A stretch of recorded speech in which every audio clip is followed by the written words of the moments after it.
Welcome to the Apple Insider Podcast. This episode is brought to you by EveryPlate, Molecule, Nebula, and StartMail. And don't forget, if you'd like to get an ad-free episode, you can support the show at patreon.com/AppleInsider. Joining me this week, my friend Neil Hughes. How's it going, Neil? Doing okay. How about you, Stephen? Doing well. William could not join us. I know many listeners love to hear William's antics on the show, but he'll be back soon, so worry not, listeners.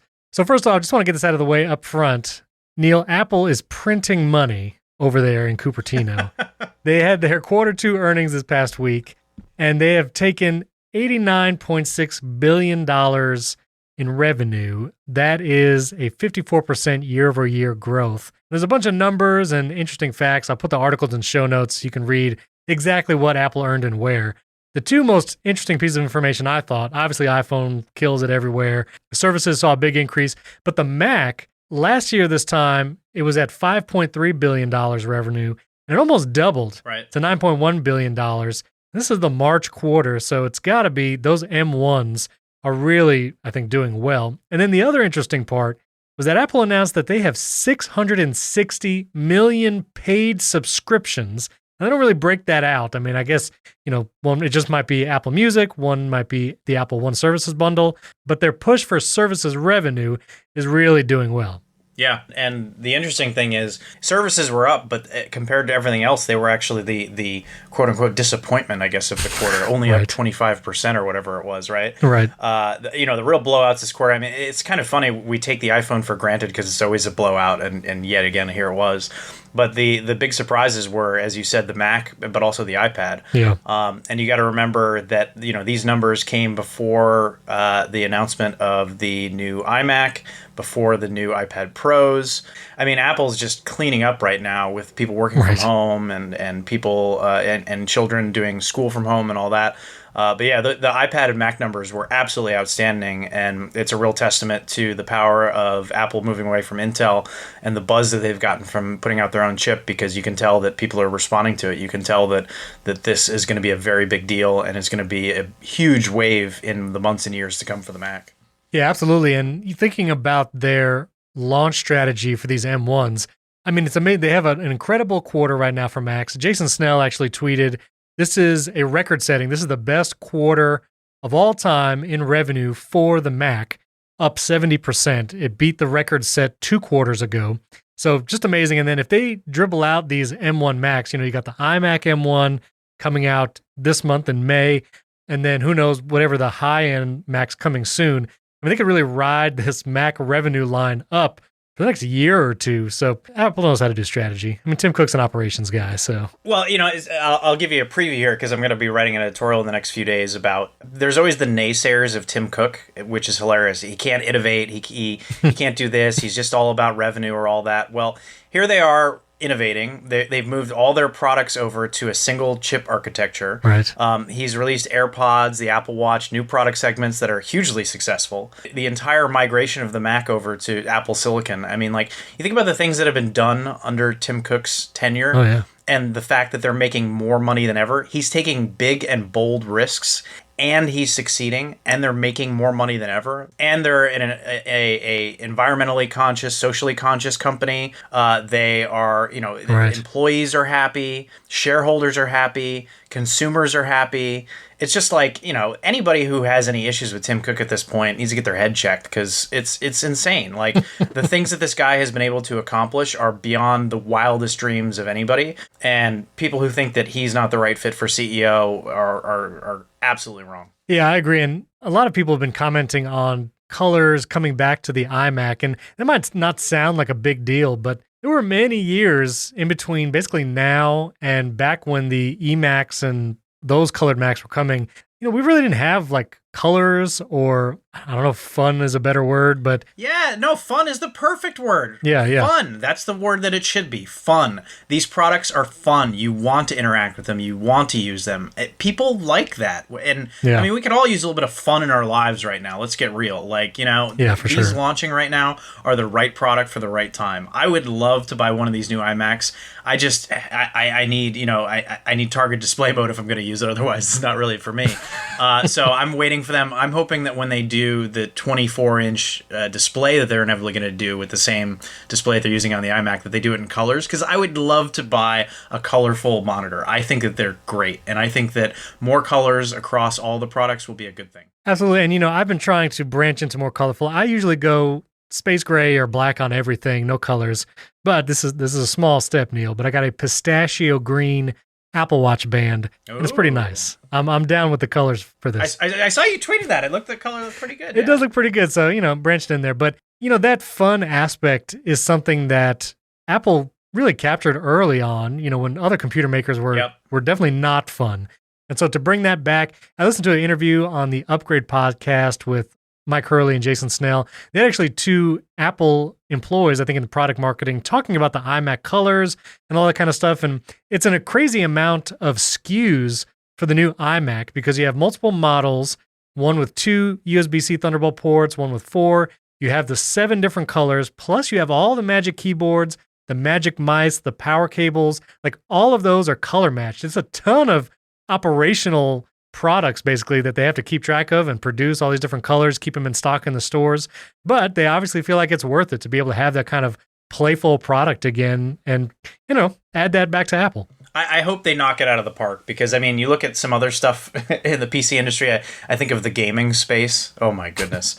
The stuff that you see there with, these, everything has to light up and, it has, skulls on it and stuff that. It's very much targeted for, this, young, aggressive male demographic.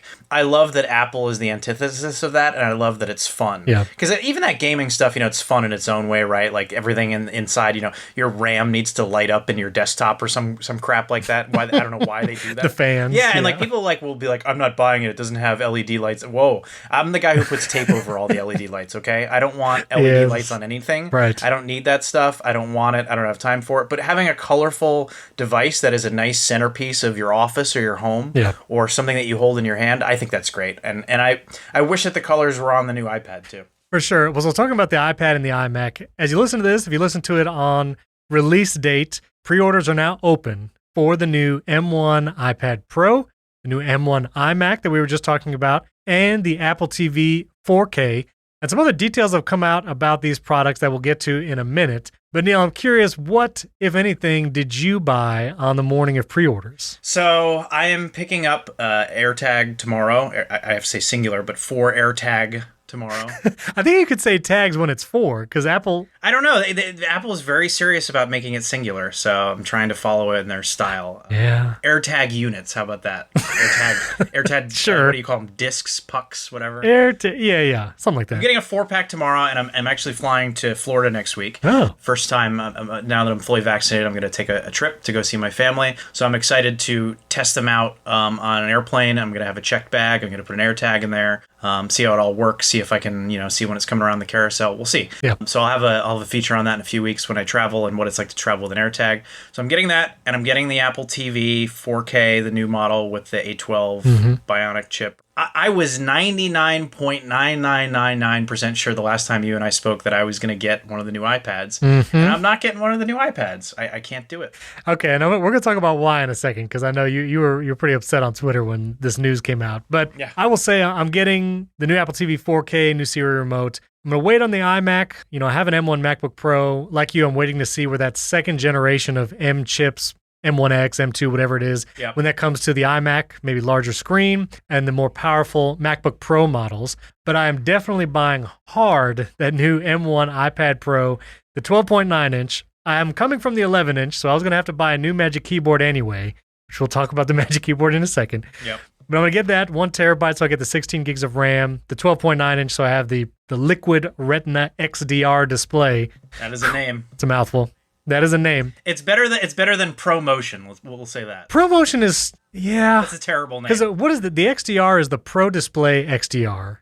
And then the iPad now is the Liquid Retina XDR. What do you think XDR stands for? Well, they talked about when the XDR was launched, the display, they were like, it's HDR, but like way better at HDR. But extreme. Extreme HDR. So I guess it's that. You'd almost think it's a gaming PC. It's gonna have a bunch of LED lights on it. You would think. But I guess the difference is Extreme. They use Liquid Retina for handheld devices, because I don't think Liquid Retina has ever been in a Mac. It's either the Pro Display XDR, they have Retina displays on the Macs, like MacBook Pro.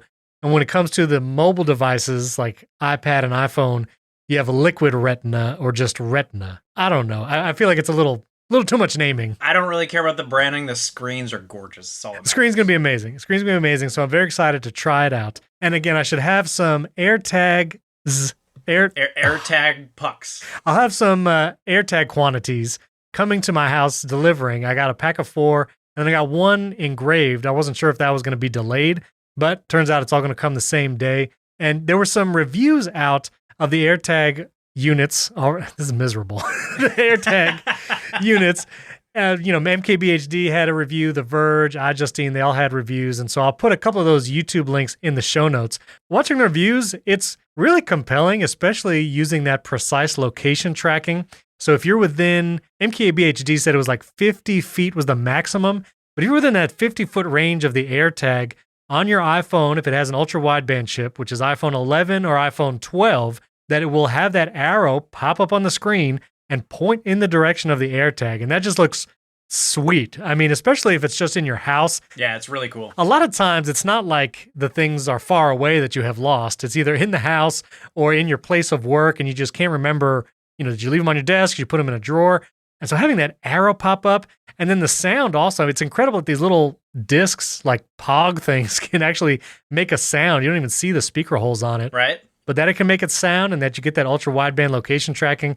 I'm pretty excited about this. Yeah, I'm excited about him too. I am slightly disappointed by one thing, and I'm hoping that it changes, and it's the security features of it. I understand why Apple did it. You don't want to be able to stick an AirTag on somebody else's car and track it. But for my hyper-specific use case, which again, this is something that applies to very few people, but myself being one of them. So I used to use, do you remember Automatic? Yeah, I had one in my car. Yeah, so I had one as well. Yeah. And one of the things that I use it for is I live in Brooklyn, and I have to park on the street, and so I don't park in the same place every time. I have to find parking wherever I can.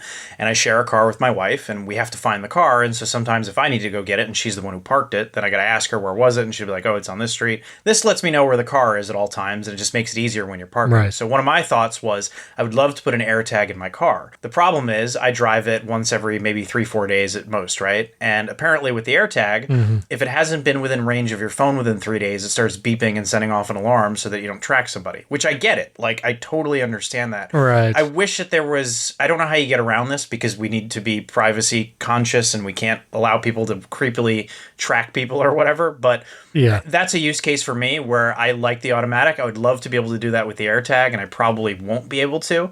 So we'll see. Apparently, from some of the stuff I've read, Apple can change it on their end. And if they find that it's a little too aggressive every 3 days to be in range, that they might make it a little bit longer. Okay. If I could do like 7 days, it would probably work because I got to move my car once a week. But yeah, we'll see. But that's a use case for me that's slightly disappointing, but I'm still excited to test them out. Yeah, and I saw on Twitter some people are really hammering in this privacy and security thing and thinking that like domestic abuse and stalking is going to be an increased problem. And it's like, we've had location trackers for a long, long time. Right. Tile has been around, Chipolo is coming out, but also just the location of devices, not just Find My, but Android has these features as well. Yep. And Apple Watch, built-in GPS. And Apple took, I think, all the right steps in preventing any kind of malfeasance and this kind of thing. So I think this is a kind of bizarre argument.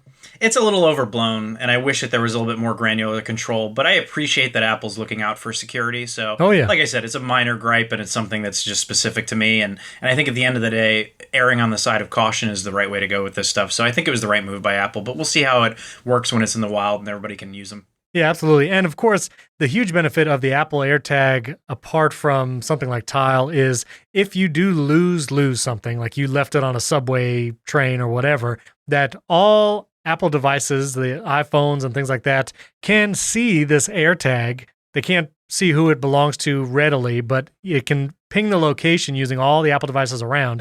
And then if someone actually does find the specific AirTag, they can scan it and get the phone number that you have attached to that AirTag so they can call you to retrieve it. One thing I thought was interesting is it works on Android and iPhone. Right. So if someone finds an AirTag and they have an Android phone, they can scan it with NFC and they get a nice little website with a phone number and they can call you right then.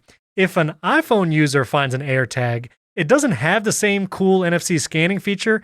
The person actually has to go to the Find My app and then hold their iPhone close to the AirTag, and then they can see the phone number information that you have left with it. So a little bit of a weird difference there. I wish you could just hold your iPhone close to an AirTag and the information pops up on a website right away, but cool feature nonetheless. What is it with NFC on iPhones? It seems like it's just not the same. Like, right? Like I bought a few years ago, they opened up NFC to Siri shortcuts. So right. I said, oh, I'm excited. And I bought a bunch of little NFC stickers, and they just don't work. Like, right. Like I was like, oh, well, I'll do this, I'll do that. I had all these ideas, and then I'll hold my phone next to it, and it works maybe 50% of the time. It's like really bad. I don't know why. Yeah. I wonder if it's like a power saving measure or what. A lot of times I did a lot of those shortcut automations with NFC tags. I found like if you get too close, it doesn't work. So you can't like touch the top of your phone to an NFC tag. There has to be some space. And then I also found it works better if you've just unlocked your iPhone and hold it to an NFC tag right away, which seems strange. Like if you're using your iPhone, you should just be able to hold it to an NFC tag and it scans it quickly. But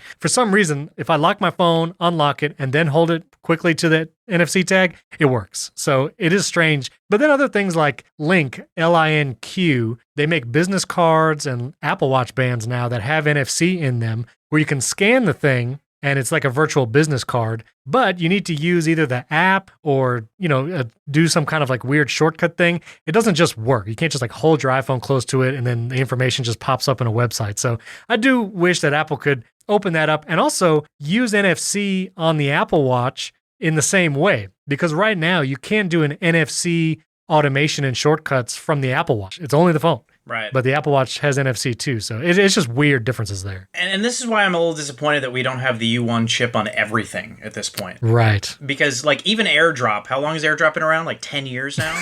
On my Mac, it doesn't work that well. Like, right.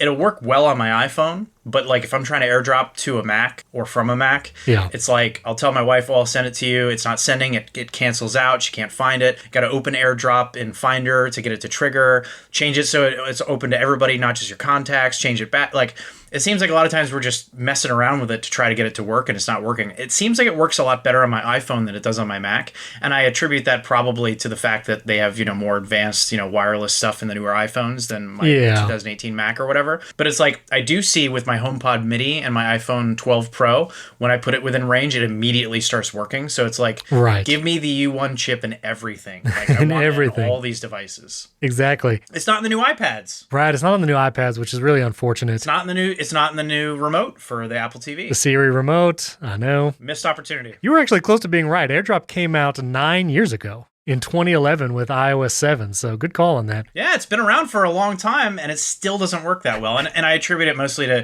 the reliance on Bluetooth and Wi-Fi, which is why Apple has to do the U1 chip. But it's this weird thing where it's only some iPhones have it, not all iPhones have it. The SE doesn't have it. Right. And it's like, we saw it with 3D Touch and all this stuff. It's like, you need to have universal adoption across all devices for it to really work. Right. And if we don't get there, then it might peter out. So I'm hopeful that they continue to invest in it. Right.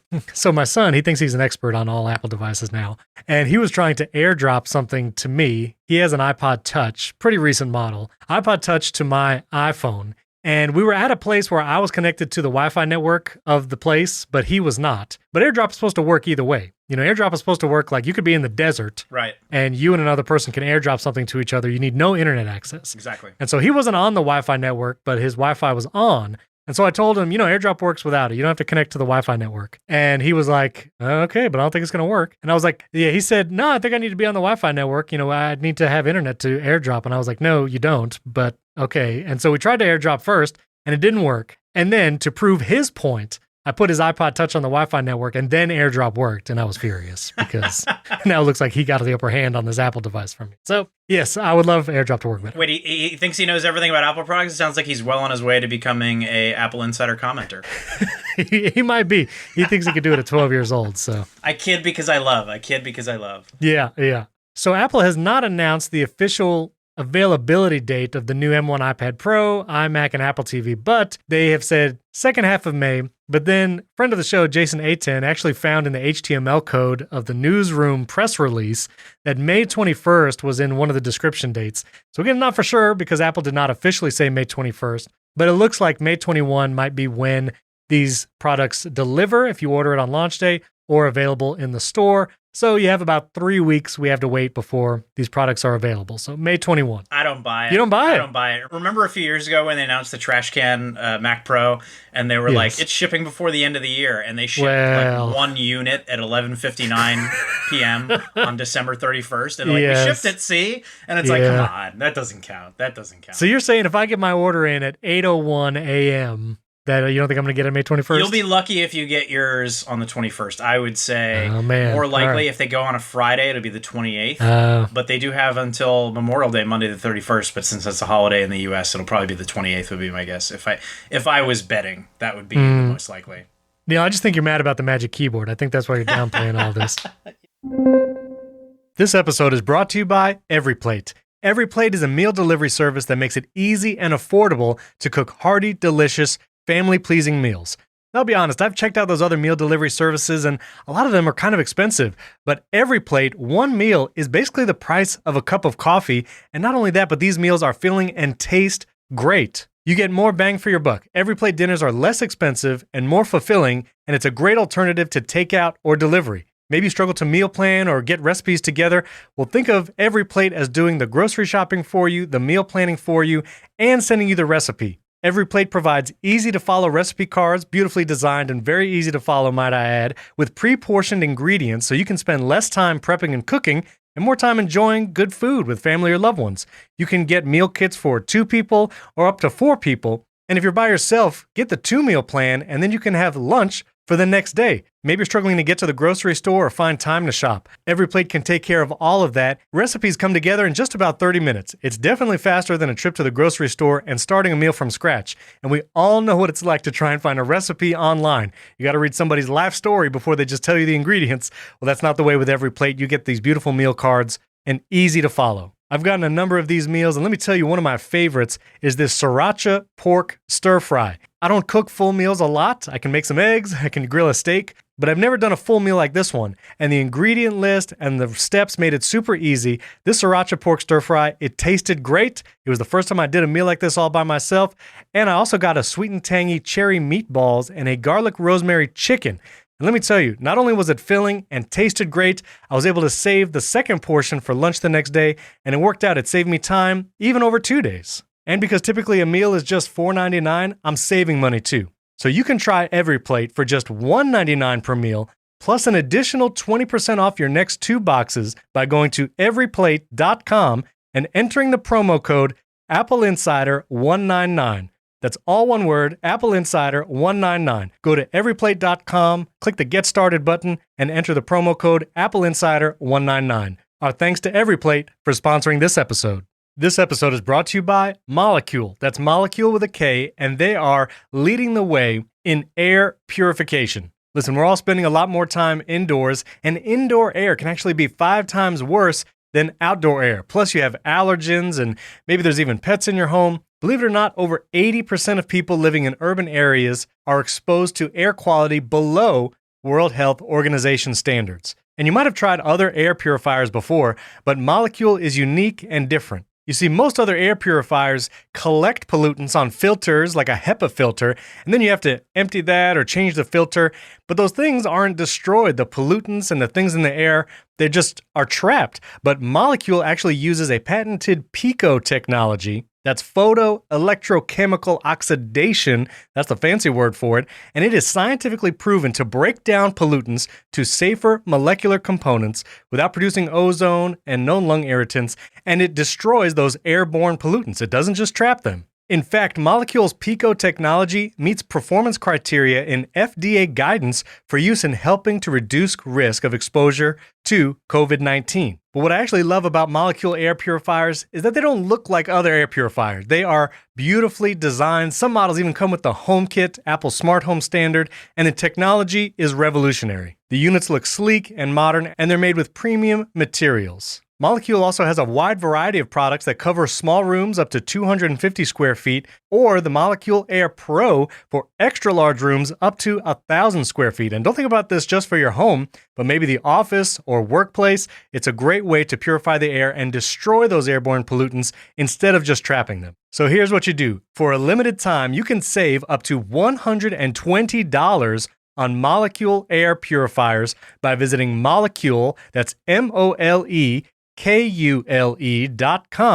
and use the promo code AppleInsider, all one word. You'll enjoy free shipping and a 30-day at-home trial on your order. So that's promo code AppleInsider, all one word, at Molecule.com. Molecule with a K.com. Our thanks to Molecule for sponsoring this episode.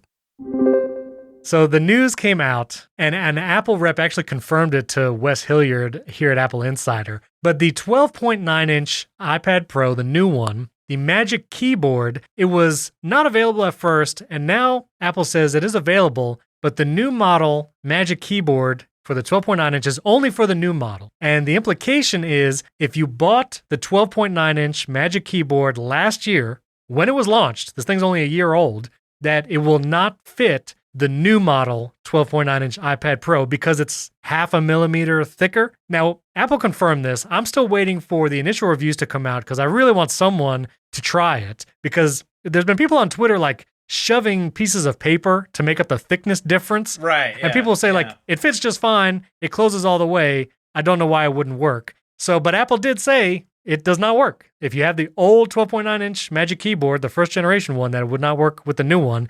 And that made you not buy it, Neil. What's up? And there's some people out there that are holding out hope that maybe it's just because of Apple's, meticulous attention to detail, that half millimeter, they're saying it's not compatible, but in reality, when you get it in your hands, maybe it will work, and maybe it will. I don't know. Yeah. We won't find out until somebody's tested it and tried it and all that. But I mean, let's be real. I wrote an editorial about this saying that Apple should offer a trade-in program because I'm not an idiot, and I don't think that Apple should give everybody a free keyboard because they bought one a year ago. I'm not stupid. But they do trade-ins for other devices, and it would make sense because accessories on the market, they don't sell. Nobody cares, How many times I've sold an iPad and said, well, I'll sell it to you with the official Apple dock back when they made docks, and they're like, well, I don't care about the dock. Like, right. I'll sell it to you with the smart cover. I don't care about that. They just want the iPad, Right. Nobody cares about these accessories and stuff. They're not worth as much on the resale market, so it's hard to sell them. A lot of times people are like, I just don't want it. Right. So it'd be nice if Apple even just offered like $100 toward the trade-in of a new keyboard. It's overpriced. Like, $350 for this keyboard. I love the keyboard. I use it all the time. Yeah. I love my iPad. It's a great product. $350 for a keyboard and trackpad is a lot of money. Yeah. That is just, it's a fact. Like, there's no debating on this one. A year ago, they launched it. It was compatible with the previous generation iPad from 2018, which is what I have. And it was also compatible with the iPad that was launching at that point. Right. But the keyboard arrived a month later after the iPad. So it wasn't even like this was like a tandem, this is for this year's model. Right. It was kind of implicit in the way that they released it that, okay, this will be compatible. And so people bought it thinking, oh, okay, this will be, it'll work for a few years until they change the form factor, whatever. Yeah. And let's be clear, they didn't change the form factor. Right. They didn't change the keyboard. It's the same thing. It has all the same functionality. They didn't add a new set of function keys on it to control stuff. They didn't, add a data port to it. It's just power. Right. Everything about the keyboard is identical to last year's, except for the fact that it accommodates for a half a millimeter. Now, maybe this is all for nothing, and it will end up working fine, and Apple is just being very, stubborn about, things fitting right or whatever, but it turns out that the other model will fit fine. I don't know. It may have something to do with the cantilever design because it's a counterweight and all that sort of stuff. We will see. But if it truly doesn't work, the right thing to do for a $350 keyboard is to offer people some sort of an upgrade path because it only launched a year ago. And, a lot of people in the comments or whatever are saying, oh, who buys a new iPad every year or whatever? Well, it's not just applicable to last year's iPad. It's applicable to the one from 3 years ago, the 2018 iPad. So you're talking about people who are spending a lot of money on iPads, and it's in Apple's best interest to not nickel and dime them over something so small. This is an expensive accessory. So I went from, as I said, thinking I was at 99.999% sure I was going to get a new iPad because I figure, $1,000 for the iPad, my keyboard will still work, I get this new display, that's great. Okay, new iPad starts at $1,100, that's fine, I don't care. Now you have a choice because they put the M1 chip in there between 8 and 16 gigs. Right. Well, now it's getting a little bit more difficult, right? Do I need 16 gigs in my iPad? Not right now, but what are they going to announce at WWDC? Right. Because if at WWDC they surprise us all and say, oh, you can run Mac OS on an iPad, which I don't think is going to happen, but if they do that, well, now I want a 16 gig iPad. That starts at $1,800. Right. And then I got to buy a new keyboard, which is $350. Yeah. So I thought I was going to spend about $1,000, get a new iPad, and get this great display. Now I'm looking at about $2,200 before taxes. So yeah, that's a big price jump. And so now I've decided to take a wait and see approach. I'm going to see what they do with iPad OS at WWDC. Yeah. I'm going to see if the keyboard works. And if the new keyboard works, if the old keyboard works with the new iPad and they do something exciting at WWDC, then I'll get a 16 gig iPad and I'll be ready to go. Yeah. If iPad OS is doing the same stuff, then maybe I'll just get a 8 gig RAM iPad. Right. So we'll see. But I can't make that financial commitment right now because it's just not worth it. There's no incentive for me to get that new display that badly. Not for that kind of money. So first of all, yeah, I do think it's just a little crazy that a product that's barely a year old is now obsolete if you want to get the newest iPad. It's weird, and I agree. There should be some kind of trade-in program or whatever. I'm in the fortunate position where I had the 11-inch before. Right. So if I want to go 12.9, I have to buy a new Magic Keyboard. Either way, my hardest decision is white or black. And I think I'm going to try the white to all Yeah, it looks good. warning signs. It looks good, but You're going to get dirt all over it, but it looks good. it's going to get dirt all over it, but I'm going to try it.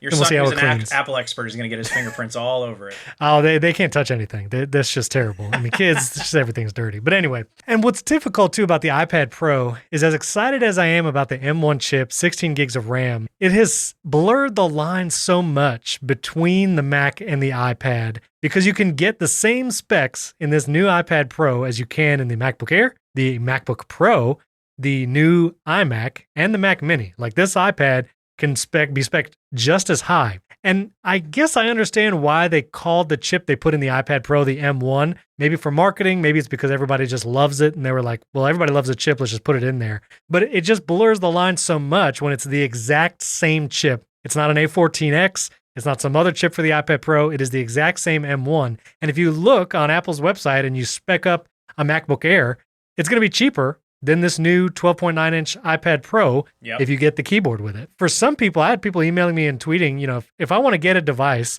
and I'm going to spend $2,000, what should I get? And this was a question that we had to wrestle with for a long time prior to M1, because certain devices, like the iPad Pro, when the only Macs were Intel Macs, was a faster and better experience in certain price ranges. And so when people asked, what should my one device be? It was a tough decision, but it was like, if your needs are X, Y, and Z, email, web, and you just look at photos, get the iPad Pro, Magic Keyboard, it's going to be a better experience and faster. Yep. And then when the M1 MacBook Air came out, the answer was, everyone just get an M1 MacBook Air. It's amazing. It's super fast. It's going to last forever.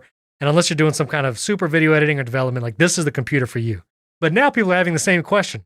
Do I get an M1 iPad Pro, 12.9-inch, 16 gigs of RAM, 1 terabyte for $2,200? Or do I get an M1 MacBook Air with the same specs and save some money, plus I have macOS? And if it's the person's only device, I'm still hard-pressed to say iPad because they might run into something, whether it's a website. I still run into websites, even though Apple says the iPad browser is now desktop Safari. Right. There's still websites that don't function on the iPad. Like you just can't tap certain drop downs, or you can't, check a box, for some medical website or whatever. Yep. And so if it's a person's only device, it still can't be iPad OS unless they make some significant change at DubDub. Yeah, no, I have my MacBook Pro here docked. My iPad Pro is connected to it as a second monitor, and I have an LG Ultrafine display as my main display. And with this new iPad and USB 4 Thunderbolt, I could literally replace my Mac with my iPad if it ran macOS. And I would. I honestly probably would. Because the thing I like most about the iPad is it's the computer you need in the moment, right? Right. So if you were to undock it, take it with you, run it as an iPad, that's fine. And then if I could dock it and have it turn into a Mac, that'd be great. I don't think Apple's going to do that. But I mean, the horsepower is there. There's no technical reason that they couldn't do it at this point when they're running the M1 chip. Right. It's the same as the latest Macs. I could do the entire same setup, connect it to my CalDigit dock, connect it to my monitor. It would all work. It would all work with that hardware. It's in there. It's capable. But we'll see what they do at, as you call it, DubDub, because, I don't know where they're going to go with the iPad at this point. There's so much horsepower in there, and the design is so great, and the OS is so limited. You can't multitask with it in the way that you something exciting because this new iPad is amazing. Yeah. And I want it very badly. And, this keyboard situation, I tell you, people in the comments, I joke about people in the comments, but they're saying, they're rushing to defend $1 trillion corporation that's making money hand over fist saying, oh, Apple isn't afraid to innovate. And that's why it's okay that they release a new $350 keyboard a year later. It's a millimeter difference, half a millimeter. Half a millimeter. Half a millimeter difference. Same keyboard, same functionality, same everything. Yeah. So you're gonna bend over backwards to defend the giant corporation that is going to charge you $350 for a new keyboard because of a half millimeter difference. Yeah.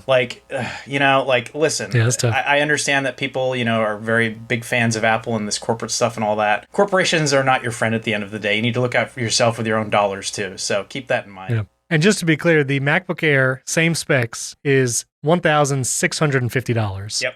Whereas a 12.9-inch, same specs, 1 terabyte, 16 gigs of RAM, is $1,800 plus Magic Keyboard $350. So you're at $2,150. So and you get one less port. You get one less port, and you don't get Mac OS. And, actually, someone commented on the YouTube video that I put up about why I'm upgrading to the iPad Pro. I'll put a link to that YouTube video in show notes too, so you can see it. But they are like a network engineer, and there are certain applications that they need running in the background all the time. And they love the iPad and would love to use it for their work. But because whatever app can't stay persistently running in the background to monitor network, the iPad's just not an option. And those are the kind of unique use cases that I think are more prevalent than maybe we realize. Just a lot of people have that one specific app or that one specific task that their job is, that just needs to do for their job. And you can't do that because of just the nature of the OS. Like there's no more hardware limitations. Like nothing about the new iPad Pro is physically a barricade. It is just the OS. And, I don't care if it's Mac OS on the iPad, but you do need to bring some of that utility power, those settings, ability to manage certain peripherals, and then people can make the iPad Pro their main device. Yep, exactly. I don't care what they do, whether it's Mac OS or iPad OS gets blown up and turned into something else. Yeah. What it's doing right now just isn't working, and it needs to have more power user features. I don't know what that is, but what I want to know though is who are the people out there who are going to use a Mac Mini with the new iPad as its primary display with Sidecar because they don't want to spend $5,000 on an XDR Pro display. Yeah. I saw a few people tweet that. They were like, "That's my plan. I want to use this amazing display, what? but I want to run Mac OS." So they said that was what they were going to do, and it's like, I don't know. I mean, for Sidecar, you need to be able to initiate it though from the Mac. I mean, it doesn't just, the iPad won't just wake from sleep and be in Sidecar mode. But I don't know. I'm more curious now that Apple has straight up marketed that the new iPad Pro can run the Pro Display XDR. I want to see the person who has the setup with an iPad Pro and a Pro Display XDR, and that's it. What are you doing with that? And are there big black bars on the left and right on that Pro Display XDR? Because I've mentioned it before. I use my iPad with my LG Ultrafine display when I use Apple Fitness. I plug it in directly. Right. So I have my Magic Trackpad and keyboard running through my the USB hub on my display. Right. And when I connect it, I can use my iPad like a computer. Like the mouse and keyboard work perfectly fine with the iPad. It goes through the port. So it's like, why is it in this 4:3 aspect ratio? It's oh man, it's crazy. Yeah, it's strange. They need to fix it. Yeah, so hopefully WWDC this year, June 7th is the keynote for that event. Hopefully we'll see big changes in iPad OS. I am prepared to have my heart broken. Yeah, I don't know. I still have some hope. I mean, the biggest changes that I think what Mark Gurman leaked was like, the home screen will be way better. It's like, no, we don't need a better home screen. By the way, one thing I have to add is because Mark Gurman was the one that said that they might have the iPad with an arm that would follow you around the room. And what was the thing I said a few weeks ago? I said, no. They have an intelligent algorithm that follows your face. They can just use an ultra-wide camera, and then it'll digitally zoom in and follow you around. And guess what? That's the feature on the new iPad. So I was right again. Boom. I rest my case. You called it. All right, very good. I'm not always right, but I was right on that one. So let me take the victory lap. That's all. Listen, the day Apple Car is released, William will have a parade to say he was right. He did it. All right, well, also iOS 14.5 and all these subsequent operating systems, watchOS 7.4, macOS 11.3, that all launched this past week on Monday. And so if you haven't updated yet, you can do it. Although, I don't know if you should just yet, because there are a number of bugs we'll talk about in a second. But the standout features were mask unlock. So if you have an iPhone 10 or newer with Face ID, and you have an Apple Watch Series 3 or newer, you can turn on that unlock with the Apple Watch feature. So if you're wearing a mask, your iPhone will see that you're wearing a mask and then unlock if you have your Apple Watch on and that's unlocked. Do you think people buy watches just for that feature? I don't know. Now that, the CDC said people can be outside without masks if they're vaccinated, we're finally maybe coming to the decline of mask wearing. I don't know. It's a great feature. I mean, I did not try it during the beta season because I like to wait till the public releases. And I have to say, it works extremely well. Right. I used it with grocery shopping this past week after it came out publicly, and it works super fast and it unlocks. I feel the little tap on my wrist to let me know that it was my watch that unlocked it. So it's an amazing feature. If people haven't tried it, I highly recommend it. But maybe, you can get an Apple Watch Series 3, although I don't get a Series 3. If you don't have an Apple Watch, get at least a 5 and it'll future-proof you a little bit. There's good sales on right now, even like $200 Series 6s, but maybe. But it's a great feature. Have you used it in the beta time or now? Yeah, it's hit or miss for me. I've been running the beta. I think it was a missed opportunity for Apple that this was in beta for so long, as you say, the latest CDC recommendations. I think that mask wearing is probably going to stick with us. I think a lot of people are just going to wear them in public just, because it makes sense. Right. I've talked to people who say, well, I haven't had a cold in the last year, so maybe I should keep doing this. So I think that maybe some habits will change and it'll be a valuable feature. I know that it's obviously very common across Asia to just wear a mask in public. So that could be an appealing thing in that market as well. But yeah, it's a great feature. It doesn't work reliably enough for me to say that I love it, but I'm happy that it's there and I think it's well implemented. I just wish that it was a little bit more reliable. So you have the mask unlock. That's available to you. The color balancing on Apple TV. If you have an Apple TV HD with tvOS or newer and an iPhone, you can do the color balancing thing. I did that. Minor change to my TV, but I'll go with it. It wouldn't let me do it. It said because I have an HDR TV with Dolby Vision, it said that it's already perfectly calibrated. What? So it wouldn't let me do it. I was kind of disappointed. Like, I wanted to use it. I was like, ooh, let me try this feature. And then it said, no, you're good.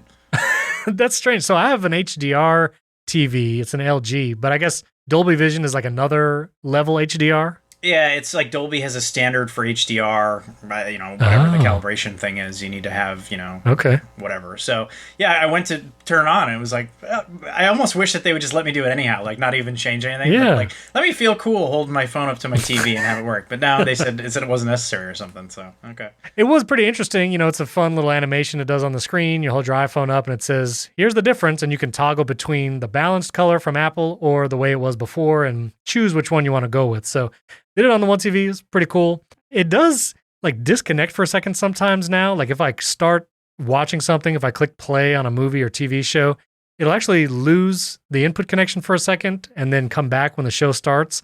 I don't know if that's my TV or if the Apple TV is recalibrating quickly for the content. So I don't know. It might be a bug. One of many in all these OSs, maybe. So I finally the other day went and played the NBA 2K1 or whatever that was released on Apple Arcade. Yeah. And I don't know if it was because I have the latest Apple TV, not the new one, but Apple TV 4K. And I don't know if this was like a bug. I got to try to launch it again. But I connected a controller. I went to play it. The resolution on the players' jerseys was so low. It was like sub N64 graphics. And I don't know. I don't know if it was a bug or what, but everything else looked kind of okay. But for some reason, you couldn't even read the names on the jerseys. Really? And it was like, what is this? Like PlayStation 1 or something? It's weird. I got to go play it again. But I'm kind of disappointed that the new Apple TV is limited to the A12 chip. I wish that they had gone with something newer. Yeah. Because there are some great games. Like you can play the Pathless on your PS5 and you can also play it on your Apple TV. But it looks a lot worse on your Apple TV because it doesn't have as much horsepower. Right. So I don't know if that was a limitation or what, but I got to go back and look. But I am a little disappointed by the A12 chip. I will be getting it because I do play games on my Apple TV, and maybe I'll be able to read the names on the players' jerseys with the new one. All right, so you have that. You have incident reporting in Maps now. So when you're navigating in Maps, you can say there's an accident, and you'll see different accident information. I feel like you were able to see accidents before, but I guess now you can be proactively in reporting that. This episode is brought to you by the Nebia by Moen Spa Shower. Guys, you know of Nebia. I've talked about them on this podcast before. Still using their shower, and my entire family loves the shower experience and knowing that we save water every time we do it. Nebia started in Mexico City, where water shortages were a big problem. Came to Silicon Valley, and none other than Tim Cook was Nebia's first investor. Then developers from Tesla, Apple, and NASA, they all came to work for Nebia to develop the Nebia shower that not only saves money, but gives you a superior shower experience. Currently, the Nebia company has saved over 175 million gallons of water. Now, I know the idea of swapping out your shower may seem intimidating. Maybe you're not a super do-it-yourself person. And that's me. I don't do a lot of stuff around the house, but when I got the Nebia by Moen Spa shower that give you all the instructions and all the parts you need, I was actually able to switch out my shower head in just about 15 minutes. It's an easy do-it-yourself install, and now everyone loves the shower experience. It actually feels like a spa because it atomizes the water molecules, that's the fancy word for it, and it basically envelops you with water. One of my favorite features of the Nebia shower is that it's height adjustable so my kids can lower it and my wife and I can raise it up. I actually got the model with the wand, and let me highly recommend that wand because that plus the shower head is just an awesome experience. It gets as hot as you want it. That's the thermal comfort level if you want the technical term. And the rinsability is great. It'll wash any kind of shampoo out of your hair and soap off your body. Again, just a great experience. And you know you're saving 45% water compared to other standard showers. It also comes in beautiful finishes. I got the brushed nickel finish, so it's fingerprint resistant. And I also got some accessories that match the shower perfectly and look great in my bathroom. There's a shower shelf where you can hang some loofahs and put shampoos on top. And these little towel hooks. Everything just looks great against my tile. And I know I'm getting a great shower experience while saving water. Right now, listeners of the Apple Insider podcast can get 15% off Nebia products. Nebia doesn't normally do sales, but they've partnered with us for a long time, and this is a great opportunity. So go to Nebia.com/AppleInsider, take a look around, and then use the coupon code AppleInsider, all one word, when checking out. That's Nebia.com/AppleInsider, and use the promo code AppleInsider, all one word, at checkout. Our thanks to Nebia for sponsoring this episode.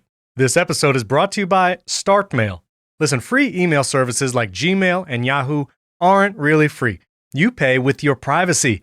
In fact, the big tech companies bank on exploiting your data by selling it to the highest bidder. Your business plan? Google has it in Gmail. Medical records? Yahoo can sell them to drug companies. You know, since Apple released that app tracking transparency, it's been so clear how all these companies are tracking all that data. And free email services is one of the ways that these companies get your data, sell those, and then that's how you get those creepy ads. Like, how could this company know that I've actually researched this? Or maybe you emailed someone about it. And your data is just out there. Privacy and security does not come with these free email services. That's why I recommend StartMail. It can make you feel safe again. StartMail keeps your email private. Every email can be encrypted, even if the recipient doesn't use encryption. And when you delete an email in StartMail, it's gone forever.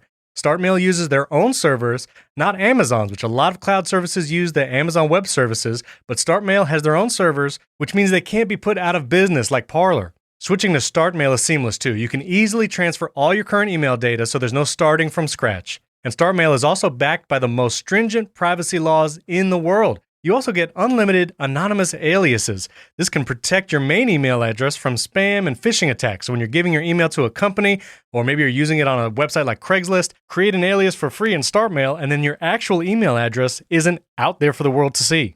I really enjoy using StartMail because it's designed beautifully, it's simple to use, you can use custom domains just like those other guys, and knowing it's private and secure makes all the difference. Take control of your privacy with StartMail before it's too late. Start securing your email privacy with StartMail. Sign up today and you'll get 50% off. That is half off your first year. Go to startmail.com/AI. That's StartMail with a T, START mail.com/AI for 50% off your first year. Startmail.com/AI. Our thanks to StartMail for sponsoring this episode. One of the big things was that the podcast app in iOS 14.5 got a redesign, and that's in the biggest air quotes because I actually don't find it to look very different. I mean, what's different is the show page/episode page. And now here's where I go into a mini rant. Please. I love podcasts. I think you all listeners would know that because I do this podcast every week. But I have long used Pocket Casts as my podcast player of choice. I love it. Still do. I still think it's one of the best. I know many people like Overcast, but Pocket Cast is great. And so I had not tried to use the Apple Podcast app personally in years. I just have not done it. Not even really opened the app unless I'm getting the link to share the show. But now that I'm trying it again, because with these new subscriptions that are coming, you're not going to be able to do it in another podcast app. You have to do it in Apple Podcasts. And because we'll be participating in that program, I would like to know how it works. Now, there's been a whole mess on the back end in the Apple Podcast Connect, and maybe we'll have time to get to that. But just in the actual podcast app, the app right now in 14.5 is buggy as heck. It is a dumpster fire of an app. And if you have not seen it yet, or maybe you haven't updated to iOS 14.5, I don't know. I don't know if I recommend if you do it or not. But if you do it, all links are broken. So any episode show notes, if you go and look and, I put all the links and I put a ton of stuff in show notes for the listeners. You can't click any links unless you actually put .com in the text of the link. You can't do an HTML link or anything like that. So that's broken. The up next, I don't know if it always worked this way, but I feel like there's 3 up next screens. If you're currently listening to an episode, you can swipe up and it'll tell you what's going to play next. But then if you go to the Listen Now tab on the left, bottom left, there's also a up next, but those are not necessarily the episodes that will play next. It's just episodes you have waiting, I guess. And then there's also in the library, you have latest episodes as well. And so just in general, I don't know, most of you use the Apple Podcast app. Like we said before, I think it's like 70% of the Apple Insider listeners use the stock podcast app. But I would love to hear, those of you who used it regularly, if you updated to iOS 14.5, let me know if you have experienced some of these bugs, if you actually feel like it's better or worse. And I also feel like the podcast pages, because this was Apple's big thing, is like redesigned show pages. And so if you go to the Apple Insider podcast show page, you have that. It looks a little different, looks nice, that's fine. Episodes underneath. But then if you go to an actual episode, it looks the same as the show page. And so a lot of times I'm not sure if I'm looking at an individual episode page or if I'm looking at the main podcast page, and then like, what do I do from there? And also like managing that up next queue or what's playing next. So if you're actually listening to a podcast and you swipe up and you see the list of shows that are literally going to play next, managing that list, I don't even know how you do it. In Pocket Casts, you can swipe on an upcoming episode and you can say, no, don't play this, and it'll go away. And you can reorder the episodes that are going to be playing next as well. But as far as I can tell, in the Apple Podcast app, you really have no choice of what's in that playing next thing. Like I can't delete episodes that are coming next. I've seen users also reporting that they're getting notifications of like 99 new episodes available from AppleInsider. It's like, well, I didn't upload 99 episodes last week. I uploaded 1. And some, I know you worked hard, but I can't do 99 episodes in a week.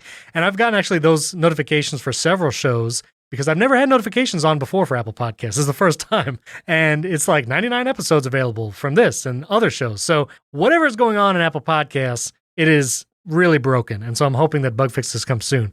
But do you use the actual official Apple Podcast app or you use the third party? I do. So I have a rule of thumb when it comes to native apps on my devices versus third-party apps. And it needs to be cross-platform, and it needs to specifically work on the Apple Watch because I like to leave my Apple Watch at home or my phone at home a lot and just bring my Apple Watch. Right. So I use AnyList instead of reminders. It's great. It has a native watch app. It works with Siri. I love AnyList. I use it with my HomePod. It's great. I love it. I use Carrot Weather. I use Spark for email. But I use the native podcast app because I can use it with my watch. Pocket Cast has an Apple Watch app, by the way, and it works great. Okay. Just saying. Automatically downloads episodes. So I've never used Pocket Cast. I converted William too.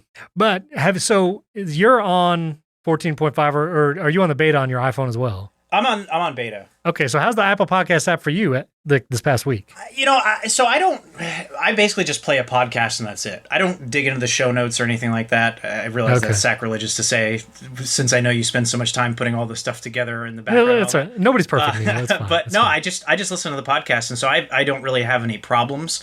And I don't have notifications turned on for episodes. I just kind of pull it up and see what's new and do it that way. All right. My podcast listening habits have changed dramatically since I don't have a commute anymore for work. Right. So it used to be I would listen to audiobooks from iBooks or Apple Books now, I guess. And I would listen to podcasts a lot. And so I would have, I would use the watch apps for those to interact with. But now I'm mostly just sitting at my desk. And I wear my watch when I go out to run, to exercise or do groceries or whatever. But that's not usually like podcast listening. Like I don't listen to a podcast while I go for a run. So Right.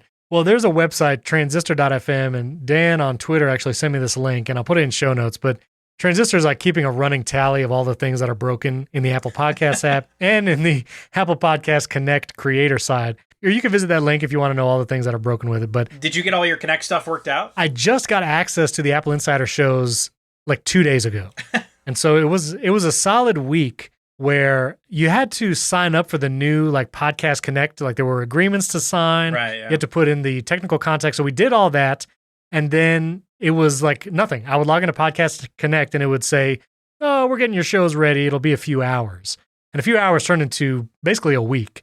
I had no access to the shows. I wasn't able to, make any RSS changes or see anything in Podcast Connect. But I finally got access to it. And it's a little broken as well. Sometimes they'll just log me out randomly. So that's always fun. There's also no way to refresh your RSS feed anymore. Like you used to be able to go into Podcast Connect and do a manual refresh once every 24 hours to kind of kick Apple Podcasts to seeing your episode. And they've taken that option away. So hopefully, if you're listening to this episode, you got it in the app. But those of you who are not hearing it, I don't know what to tell you. It's an Apple Podcast thing. And then there's also some new features. Like I actually looked in there today, and Apple has added a place to add subscriber content to an episode. I tweeted this out. I'll put the link in show notes. But you can basically add another audio file that would be available to paid subscribers for the podcast. You can't subscribe yet. That option is not available yet. Apple has not released that feature. Yeah, it's like bonus content. Yeah, and so I can upload an MP3 file for that like right now, apparently, but it would go nowhere. And that's fine. They're getting it all ready, but it's just in a weird place right now before the stuff officially launches. I just hope all the bugs get fixed. That's all. Could be worse. Could be iTunes ping. Ping, that was the thing. That was the thing. It was a thing. But it's also, on the heels of Apple making this big deal of the subscriptions, it's kind of unfortunate that all these bugs are so prevalent. And also, Spotify announced this past week that, oh yeah, we're going to do this too. They're offering paid subscriptions, and they are not taking a cut for the first few years, unlike Apple. So we talked about this last week. Apple's taking 30% of podcast subscriptions in the first year. If a subscriber continues, then it turns to 15%. But that 30% cut, pretty big for podcast supporters. Spotify is saying, we're not going to take anything. And in 2023, podcast subscriptions will pay 5%. Spotify will take 5%, and the podcast creator takes the other 95%. So better deal for podcast creators, but they also have a very convoluted way that users are going to be able to subscribe to Spotify premium podcast content using Anchor, which they recently bought Anchor, which was the free podcasting service. So if you want to support a podcast in Spotify, it'll shoot you over to Anchor, and that's where you pay for it. And then it'll add this. I don't know. It seems very convoluted, even worse than what's going on with Apple Podcasts. So they did announce it was available. I'm glad that Apple Podcasts doesn't lock you in at least, but I will say that when the saints over at Spotify who have built their empire up based on ripping off artists are making you look like the stingy, greedy company, maybe it's not a good look. But I've realized that, Apple's business model has just always been 30% at all their digital storefronts, and they're just kind of following that way. Yeah. But, most podcasters that would be doing this, the vast majority of them are going to be small-time folks, just doing something for a small community as opposed to, these big stars that are exclusive to platforms and stuff. So yeah, they might want to rethink that business model. Yeah, and just do what you do with the App Store, which they recently changed that to 15% if you make less than $1 million a year. Yeah. And I feel comfortable telling you, listener, we don't make $1 million a year on this podcast, in case you didn't realize. We do not. So we would fall healthily in that 15% cut, and I don't know, I think that would be a good change if they could make it. Yeah, I like that it's not exclusive. They could lock you in and all that. I think that it's a step in the right direction. It's good. It's a good thing to offer, and to give podcasters a way to make some money is a good thing. They'll iron out the kinks. It's just frustrating when you're an early adopter like this and you're just running into so many problems. So I feel your pain. All right, you had an interesting device that you tweeted about. It's the Apple Watch Cam. And this is something that people have actually thought about before, because the Apple Watch, if you want to go for a run, you want to go to the grocery store, you can do it with just an Apple Watch. Now, if you have cellular, you can get texts, make calls, use apps like AnyList for groceries. But if you wanted to snap a picture of something, you can't do that with your watch. And this accessory is trying to solve that issue. So tell me about the Apple Watch Cam. Yeah, it's called the wrist cam, and I'm in a weird place where I guess the Venn diagram of people who use their Apple Watch a lot and who like wearable cameras. I'm that guy. I'm like the one person that this product applies to. A very small sliver of that Venn Yeah, I diagram, realize there's that's not a you. huge market for this thing, but they did a Kickstarter a few years ago. It was called something else then, and like every Kickstarter, they ran into some trouble, but they saw it through to the end. They rebranded, now it's out. So they sent me a review unit. I can't review it yet. We have embargo until the end of the month, but because I guess there's some new features coming for it. But I can talk about it, and I did tweet about it, and I got it out, and there's a million things going against it. It's a chunky thing. It's got a proprietary charger. It's not as good as your iPhone camera. Like there's so many caveats to this product that, I took it out of the box and I took a photo, like in a low light situation inside my apartment, and I was like, ooh man. But then I took it outside and I took some photos with it, and you can see the ones that I tweeted. I'm sure you'll put it in the show notes. Yeah. Not bad. Like, it's not as good as my iPhone 12 Pro camera, which I would expect, but it's an 8 megapixel camera, and it took an okay photo. And I think, for me, a lot of times, like I said, I go out for a run or do groceries or whatever, and sometimes you just want to take a photo of something, like it's there, and it's very nice to have your phone on you, but I don't like carrying my phone. My phone is a distraction. I end up doing something stupid, like checking Twitter, and I don't want to. I like just having a watch so that people can text me or call me if they need me. I can listen to music if I want, but beyond that, I don't feel a need to like stare at it obsessively and buy into this stuff. But having a camera is nice. So I've looked over the years at wearable cameras, small cameras, that sort of stuff. A GoPro you don't want to carry in your pocket. It's thicker than a phone. I would say as a watch band, it's terrible. Sure. But as a wearable camera, not that bad. I'm actually kind of surprised how much I don't mind it. Yeah, the picture's not bad. And, it's one of those things where if you're going on a run and, you see like, I don't know, Sasquatch or Sasquatch, you see something ridiculous. Yeah. You just want to snap a photo. I was actually going for a walk the other day. I didn't have my iPhone. I was just doing AirPods and Apple Watch, listening to a podcast. And it was like some weird beaver looking thing. And people were like gawking at it and taking pictures. And I would have taken a picture if I had my phone, but I didn't. And so something like this, I'd be down with that. Is it water resistant? It is. Okay, cool. You can use it like up to a meter for 30 minutes or something. The charger that comes with it is magnetic. And it's not bad. The charger's fine. It's a pain that you have to have a different cable in addition to everything else. I took it out to the Brooklyn Botanic Garden a few days ago, and that was one of the photos that I took. And, I used it for about an hour, snapping photos and video. The battery went down to about 60%. So you could probably get a day out of it because I was heavily using it for that hour. So you could probably get about a day out of it, for stuff like that. It has its own Apple Watch app, so you can use that as a viewfinder. Or if you just want to snap a photo and not use the viewfinder, it has a dedicated shutter button on it. I find that using the viewfinder is better. When I press the shutter button, I guess I'm moving my wrist, so the photos tend to be blurry. Whereas if I use the viewfinder on my watch and the watch app, you can just tap the top of the watch and I don't have to move my wrist.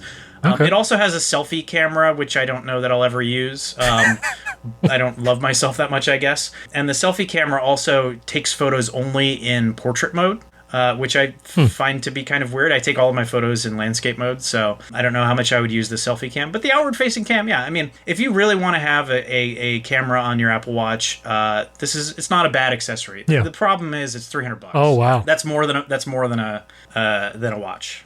Yeah, that's true. Like you can get a watch for $270 or whatever, like you said, $200. Some of them are on sale. Yeah. This one, it's a cool accessory. If you really want a camera, that's fine. I don't know how big the market is for it, but you could do worse. Well, it's an interesting product. Is it on sale yet, or it's not available yet? Yeah, no, you can buy it now.